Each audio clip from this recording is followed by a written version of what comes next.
this is the memorial to the First World War in Pardubice in Czechia.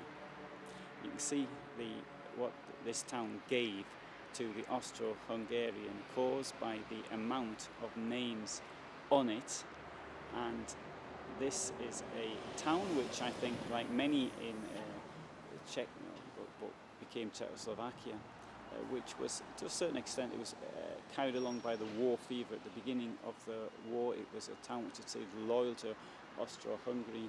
The emperor had been here just before the 1866 campaign, and during it, he'd spent some time here. That was against the Prussians.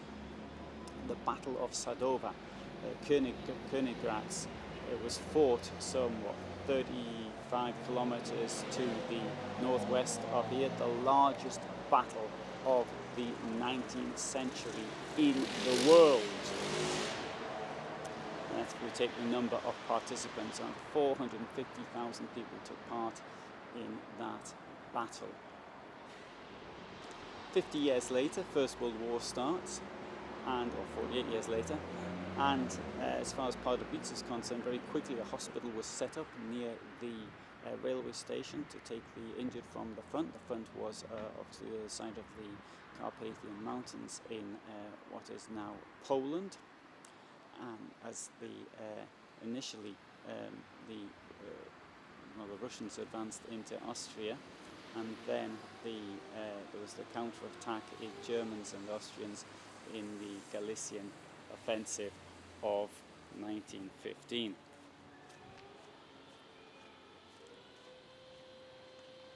Now, the popularity of the Austro-Hungarian rule, however, became less and less. There was food problems.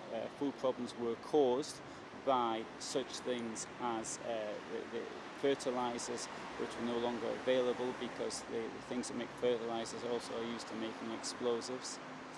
And clearly people would see this as a foreign war. And it's quite ironic, really, to think that Franz Ferdinand, the person who was shot on the 20th of June 1914 in Sarajevo, was somebody who, it would seem, believed in making the dual monarchy into a triple monarchy, to bring in the Czech or maybe the Slav lands as part of that. Indeed, his wife was Czech.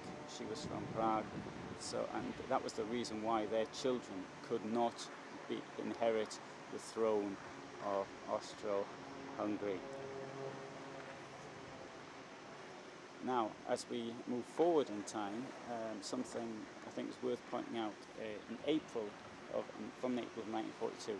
Now, Nazis occupied Moravia and Bohemia in March 1939, so we had the Munich Agreement of September-October 38, and the occupation of the Czech lands by largely the Sudeten largely by Germany, but also Poland took 610 square kilometers. Hungary also took large chunks of Czechoslovakia as well.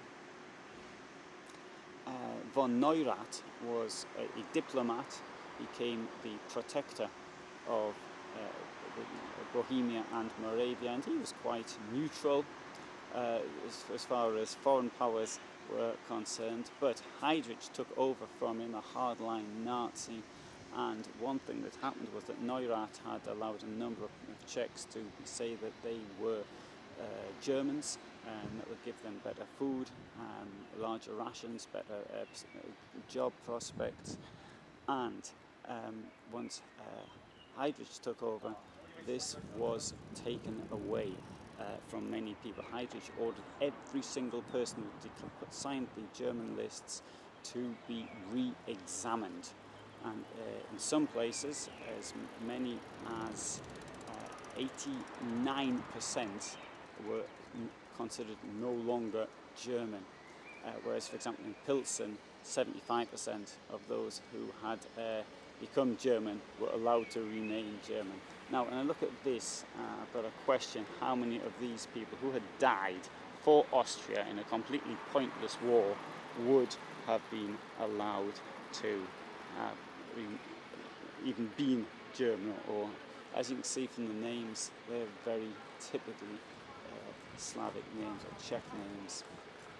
Now, most of these dead would have been on the Eastern Front with Russia, but in my own studies of this, I've come across Czech names on the Isonzo front against Italy, and indeed we would have seen people in the Serbian campaign as well from Pardubice, I think. Now, as bad as this may seem, it's really nothing compared to the dead of the Second World War, war I just mentioned. We have a memorial to that down there. This is bang in the centre of town, but town square is through there. And which sort of brings me on a slightly different subject, which is Pardubice. It's a very attractive town, definitely worth a visit. Wonderful town square, you can see that in another film. At the moment, I wanted to say something about the dead of World War I.